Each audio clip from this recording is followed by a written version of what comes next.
Wigeze ushaka kuvugana n'umuntu akakwima umwanya? Wigeze se ubwira ikintu umuntu ntakiteho akacyirengagiza? Birababaza cyane. Ibi ni byo biba iyo Imana ikubwiye ntubyiteho cyangwa ukayima umwanya. Imana irashaka kuvugana nawe, irashaka ko muba inshuti ku rundi rwego. Ubucuti bwose bukomezwa no guhana umwanya ndetse no kuganira. Imana irashaka gusabana nawe, ntabwo ishaka kuba wenyine. Yakuremye igukunze. Yajyaga isanga Adamu na Eva muri Edeni ikababaza iti mwiriwe mute? Mbese nawe igikuvugisha? Mujya muganira? Imana yishimira kuganira nawe. Kuganira ni igikorwa kiba hagati y'impande ebyiri, uruhande rumwe ruvuga urundi rugasubiza. Imana irashaka ko muganira nk'uko uganira n'inshuti yawe, ukayibwira nayo ikakubwira. Ndabyumva. Ujya ufata umwanya ukayibwira, ariko se ujya uyiha umwanya ngo ikubwire? Irashaka kugusubiza ku byo uyibaza, irashaka kukubwira ku byo uyibaza, irashaka kuguhishurira impamvu ubuzima bwawe bumeze butyo. Iha umwanya. Hari uburyo bwinshi Imana ivugamo. Muri uyu mwanya ndagira ngo tuganire ku nzozi. Mbese uzi ko iyo uryamye abantu basinziriye uri wenyine, Imana igusanga ikakuvugisha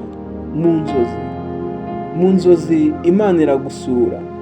Ijambo ry'Imana riravuga muri Yobu 33 kuva ku murongo wa 13 kugera ku murongo wa 14. Imana ivuga rimwe ndetse kabiri nubwo umuntu atabyitaho. Mu nzozi, mwiyerekwa rya nijoro, igihe abantu bashyizweyo basinziriye ku mariri yabo, niho yumvisha amatwi y'abantu igashyira ikimenyetso ku by'ibigisha. Mwene data, Imana ivugana nawe mu nzozi. Imana ivugana nawe iyo uryamye, iyo usinziriye uri wenyine, abandi bagusize. Imana irakuvugisha, Imana irakuganiriza. Mbese wita ku byo urota? Imana irakuvugisha. Rekeraho kwirengagiza ijwi ry'Imana, wiyibabaza. Hariho inzozi z'uburyo butatu. Inzozi zikomoka ku muruho, hari inzozi zikomoka kuri Satani, ariko hari n'izindi nzozi zikomoka ku Mana. Izo ngizo nizo abasenga bakunda kubona cyane kuko ziba zifite ubutumwa zizanye mu buzima bwabo. Yego, ntabwo ibintu byose ubona bigira ubusobanuro, ariko hari inzozi ubona zikakuremerera, ukabura amahwemo, zigakomeza zigaruka mu ntekerezo zawe. Izo nzozi ziba zirimo ubutumwa. Wizirengagiza. Igihe uzirota uba wumva ufite umunezero cyangwa ubwoba bwinshi. Si wowe ubona ukangutse. Ukibyuka ushima Imana ko warotaga. Ubundi uba wumva ufite umunezero mwinshi, wakanguka ukababazwa n'uko zari inzozi, ndetse ukifuza gusubirayo ngo wongere usubire muri wa munezero wari urimo. Ntukirengagize izo nzozi. Imana iba iri kuvugana nawe mwene data. Haba harimo ubutumwa. Birashoboka ko udasobanukirwa icyo bisobanuye, akaba ariyo mpamvu utabyitaho. Niba ari uko bimeze, ndagira ngo ngufashe ujye usobanukirwa. Ijambo ry'Imana rigaragaza uburyo ki Imana yajyaga isanga abantu batubanjirije ikabavugisha mu nzozi. Iyo urebye abantu bakomeye Imana yagiye igira neza muri Bibiliya, ubona ko hari bamwe Imana yajyaga ibwira mu nzozi. Ndaguha urugero rwa Yozefu. Yozefu Imana yamweretse ibyajyaga kumubaho mu buzima bwe bwa nyuma, cyangwa se ibyari kuzaba, ikabimwereka mu nzozi. Inshuro nyinshi Yozefu yararotaga. Ndetse yewe n'iyo urebye Salomo, Imana yahaye ubwenge bukomeye cyane, nawe yabimuhaye mu nzozi. Yararyamye ararota, Imana imuha ubwenge. Birashoboka ko nawe isi izagendera ku byo warose. Birashoboka ko nawe hari abantu benshi bazagirwa umumaro kubera inzozi uyu munsi wa none uri kugenda ubona. Wikirengagiza ibyo Imana ikubwira mu nzozi. Haba harimo mesaje zikomeye cyane mwene data. Mbere na mbere ugomba kujya usenga ukimara kubona inzozi. Niba ari ibintu bibi wabonye, bwira Imana ibikurinde cyangwa iguha imbaraga zo kubinyuramo, kubera yuko ibintu byose tubona ntabwo ari ngombwa ngo iyo dusenze biraza kuvaho. Hari ibyo usenga ariko n'ubundi bikarangira bibaye ku buzima bwawe.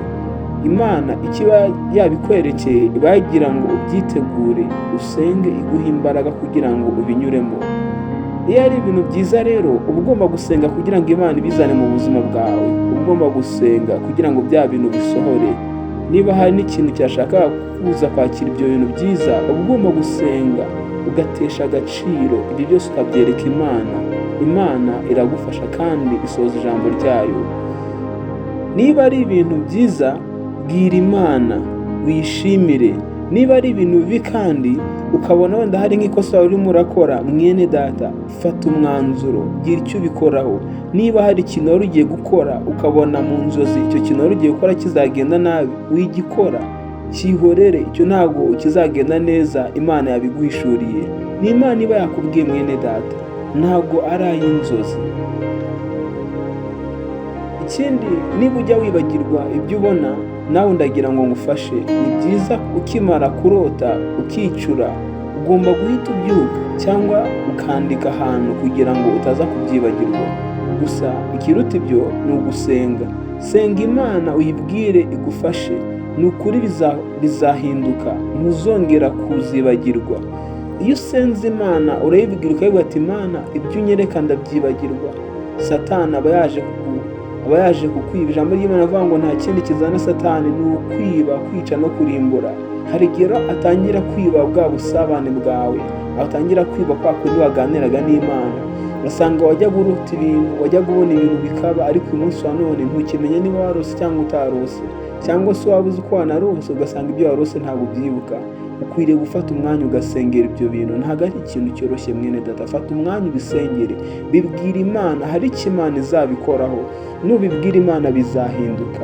Mu gice gikurikira turaza kuganira ku bintu abantu bakunda kubona mu nzozi n'icyo bisobanura. Imana iguhe umugisha, ndabakunda cyane.